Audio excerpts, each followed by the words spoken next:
சிம்மத்தில் கேது இருக்குது. அப்போ அவர் மனசுக்குள்ளே ஒரு கவலை இருக்கும், ஒரு மனசுக்குள்ளே ஒரு இடரல் இருக்கும். மேசராசிக்காரங்களுக்கு உறவில் தாத்தா அப்படின்ற உறவு இருந்தாங்க அப்படின்னா, சம்பந்தின்ற உறவுகள் இருந்தாங்க அப்படின்னா அவங்களுக்கு பாதிப்புகளை கொடுக்கும். தாயார் உடல்நிலையில் கவனம் தேவை, தாயாருடைய மனநிலையில் கவனம் தேவை. தாய்க்கு தேவையற்ற மன உளைச்சல்களும் தேவையற்ற கவலைகளும் வரும். ஏன்னா செவ்வாயினுடைய 8ஆம் பார்வை உங்கள் ராசிக்கு 5ஆம் இடத்துல விழுகுது.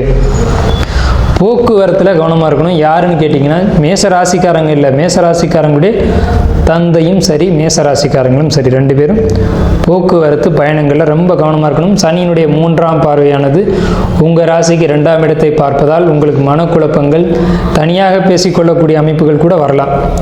செவ்வாயினுடைய 4ஆம் பார்வை உங்கள் ராசிக்கு விழுவதால் சொத்துக்கள் வாங்கக்கூடிய அமைப்புகள் நிச்சயமாக இருக்குது. இதுதான் நான் மறுபடியும் சொல்கிறேன்.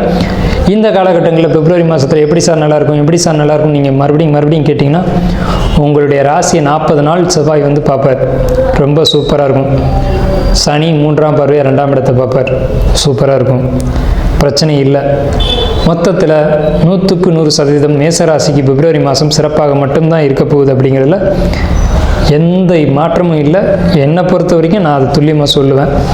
ஸோ இது வரைக்கும் நம்ம பார்த்தது எல்லாமே பொது பலன்கள் தான். இதை நான் இடையிலே மறைமுகமாக சொல்லிட்டேன். உங்களுடைய தனிப்பட்ட ஜாதகத்தை நீங்கள் எங்களை மாதிரி அஸ்ட்ராலஜர்ட்டையோ உங்களுடைய ஆஸ்தான ஜோசியர்கள்ட்டையோ பார்த்து பலன் கணித்து கொள்ளவும் அதுவே சிறந்ததாக இருக்கும். நன்றியும் வாழ்த்துக்களும். வாழ்க வளமுடன்.